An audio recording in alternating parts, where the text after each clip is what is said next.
ఇవాళ బీసీలకు అన్యాయం జరుగుతూ ఉంది. రైట్. రమణ గారు, తాడూరు శ్రీనివాస్ గారు, మా తప్పేమి లేదండి, మేము చేసేదంతా చేశాము, బీజేపీ ప్రభుత్వం ఇంత గొప్పగా చేసింది బీసీలకు అని చెప్పుకొచ్చారు. మరి కాంగ్రెస్ వాదన ఏంటండి? గుడ్ ఈవినింగ్ అండి.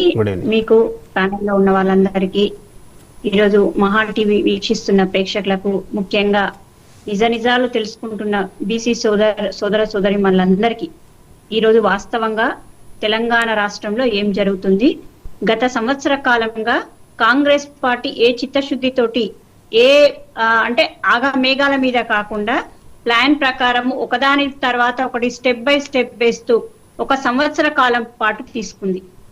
ఆగమేఘాల మీద ఏదో జీవో ఇచ్చినమా తీసేసినమా అని కాకుండా ఈ రోజు మనము డేట్స్ వైజ్ గా తీసుకుంటే ప్లానింగ్ రిపోర్ట్ ఓకే చెప్పింది అక్టోబర్ 10th 2024 రోజు.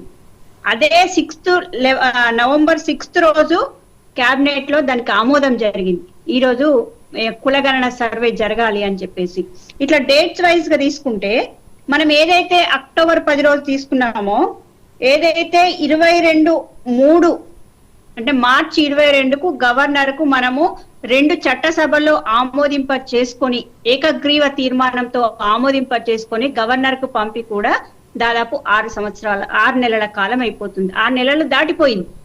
అంటే ఈ రోజు కాంగ్రెస్ పార్టీకి చిత్తశుద్ధి ఉందా లేదా అనేది బీసీ సోదరులు గమనిస్తున్నారు.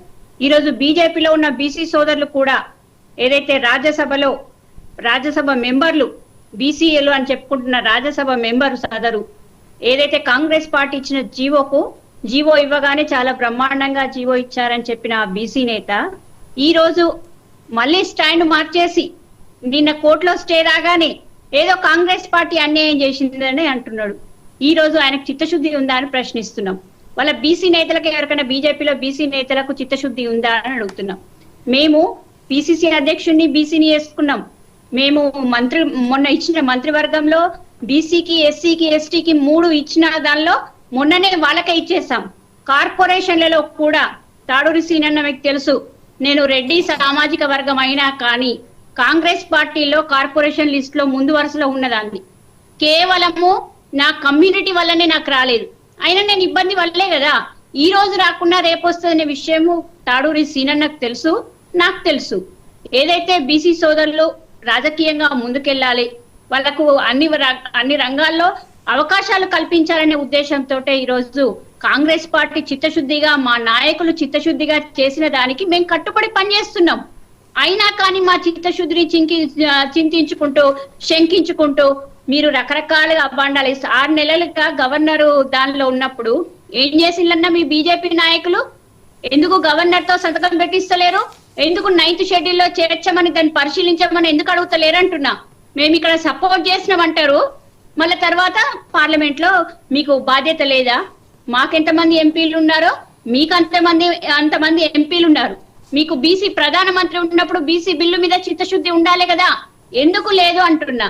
కేవలం ప్రధానమంత్రిని చూసుకొని బీసీలను మోసం చేసే చరిత్ర బీజేపీ పార్టీది. గతంలో ఏదైతే బీఆర్ఎస్ పార్టీ ఏదైతే ఆగమేఘాల మీద 2018 పంచాయతీరాజ్ చట్టసభలో 22% బీసీల వాటా కుదించి బీసీలకు తీరని అన్యాయం చేసింది ఎవరు? BRS party. తెలంగాణ రాష్ట్రాన్ని తెచ్చినా అని చెప్పుకుంటున్న నాయకునికి కనీసము ఈ బీసీ చట్ట సవరణ చేసేంత టైం లేకుండా పోయిందా?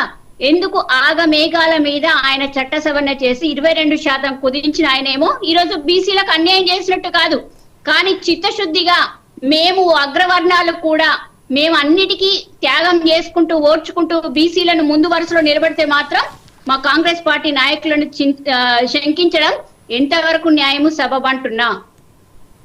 నిన్న స్టే రావడం అనేది చాలా బాధాకరమైన విషయం. పాత్ర వహిస్తున్నందుకు శ్రీనివాస్ గారు ఒక్క నిమిషం రావుల గారు మళ్ళీ మీ దగ్గరకు వస్తానండి. పూర్ణచంద్రరావు గారు,